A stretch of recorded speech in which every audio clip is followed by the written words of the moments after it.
Pov Fitriana. HMMM. Oh iya, ada di kantong tas kecilku. Maaf, aku baru ingat, ucapnya dan langsung masuk ke dalam kamar lagi. Aku siapkan nasi goreng, kopi hitam dan ayam goreng yang sudah kumasak tadi. Mas, makan yuk mumpung masih panas mas.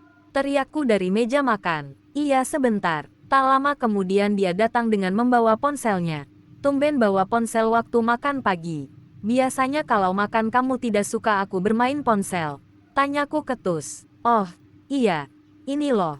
Pak Wisnu bosku sedang mau kirim email, katanya mau untuk bahan presentasi nanti siang. Jadi aku menunggu emailnya dan mempelajarinya dulu. Ucapnya sambil duduk di kursi makan. Kemudian aku menyendokkan nasi goreng ke piringnya dan dia mengambil ayam goreng dan telur dadar. Dia memakan dengan lahap, dan tiba-tiba ada telepon yang masuk dan ponselnya bergetar terus. Dia melihat ke layar ponselnya dan dia diamkan saja. Kok gak diangkat mas? Angkat ah, biar kamu gak terganggu makannya. Ucapku, sudah nanti saja. Bukan telepon dari Pak Wisnu kok. Balasnya dan dia kembali makan dengan lahap. Ponselnya sudah bergetar beberapa kali, tapi tetap tak diangkatnya. Setelah dia minum air putih sampai habis, segera dia ambil ponselnya dan berjalan ke teras depan. Terlihat dia sedang menelpon seseorang. Aku bisa melihatnya dari dalam yang tembus ke teras melalui kaca yang sudah kubuka kordennya. Semua cucian piringku selesaikan dan ku masuk ke kamar lagi dan menyiapkan baju kerja suamiku, celana, kemeja dan dasinya. Sesudah itu aku berjalan ke teras untuk memanggilnya. Terlihat dia sedang berdiri dan menelpon menghadap ke arah jalanan, jadi dia tak tahu kalau aku datang ke teras. Ya sudahlah. Tunggu saja ya di sana. Aku tidak lama kok. Abis ini berangkat ke kantor. Iya, tenang saja. Oke, suaranya lembut sekali seperti berbicara dengan seorang wanita. Aku berdehem. Ya gak apa-apa pak. Santai saja. Baiklah. Nanti bapak bisa tunggu di ruangan saya saja. Ada sekretaris saya. Segera saya ke kantor pak. Baik. Terima kasih pak. Dia meninggikan suaranya supaya terdengar olehku. Kemudian ponselnya dia matikan dan berbalik arah melihat ke arahku. Udah lama kamu di situ? Tanyanya sedikit panik. Kamu lagi bicara dengan siapa mas?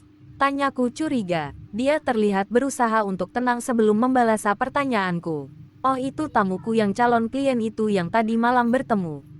Dia ternyata sudah datang di kantor. Ucapnya dengan penuh nada khawatir.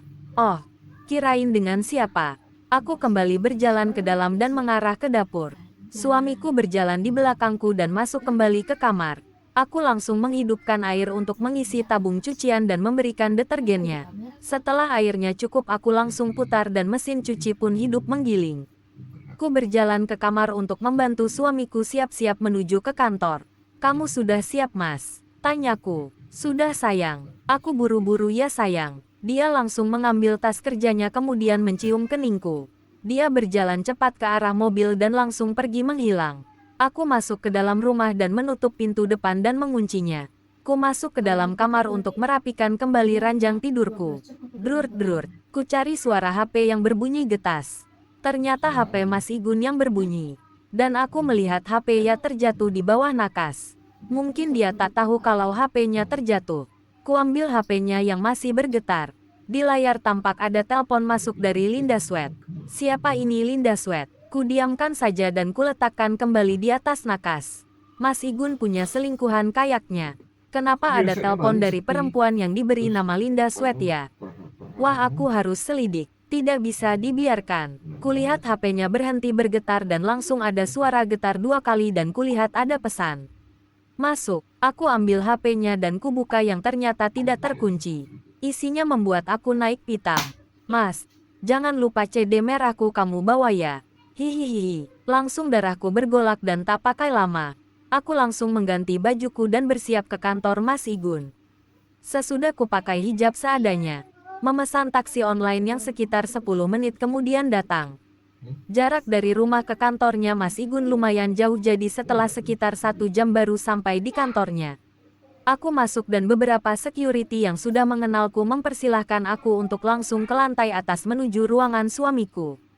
Begitu sampai di depan ruangan suamiku, aku membuka pintu kacanya dan melihat sekretaris suamiku yang bernama Yuni sedang bekerja dengan laptopnya.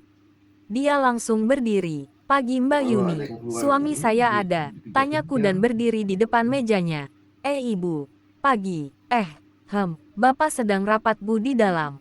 "Ada perlu apa Bu? Nanti saya sampaikan." Dia tampak ketakutan. "Kamu sakit Yuni, kok kayak pucat gitu mukamu?" "Aku mau kasih HP suamiku yang ketinggalan di rumah. Dia kan memerlukannya," ucapku dan memperlihatkan HP yang kupegang. "Sini Bu, saya saja yang memberikannya. Bapak sedang tak bisa diganggu." Dia mencoba mengambil HP di tanganku tapi kutarik kembali HP-nya dan kumasukkan kembali ke dalam tas. "Biar saya saja yang memberikannya. Lagi pula kenapa saya mengganggu? Kan saya istrinya," ucapku membalas. "Iya Bu. Tapi Bapak pesan kepada saya kalau dia tak bisa diganggu oleh siapapun. Karena ini klien penting. Kalau Ibu masuk saya nanti akan dipecat Bu," ucapnya dengan nada agak kasar. "Sepenting apa? Saya mau masuk. Rapat kok di ruang kerja." Aku langsung berjalan melewati meja Yuni dan membuka pintu yang tidak terkunci. "Mas, aku tak percaya yang sedang kulihat dengan mataku sendiri."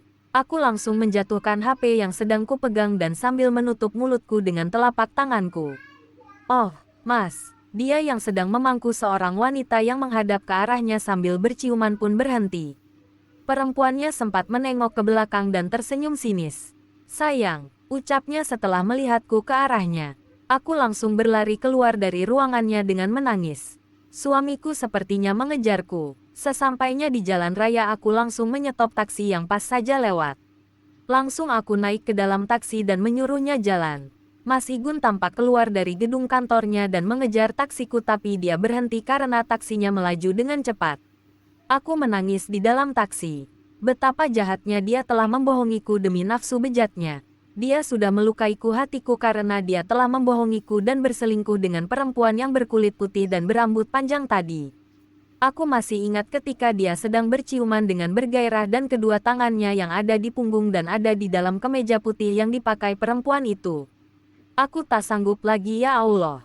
Sesampainya di rumah aku masuk dan menangis di dalam kamarku sejadi-jadinya. Tak terasa aku pun sampai tertidur dan lupa untuk menutup pintu.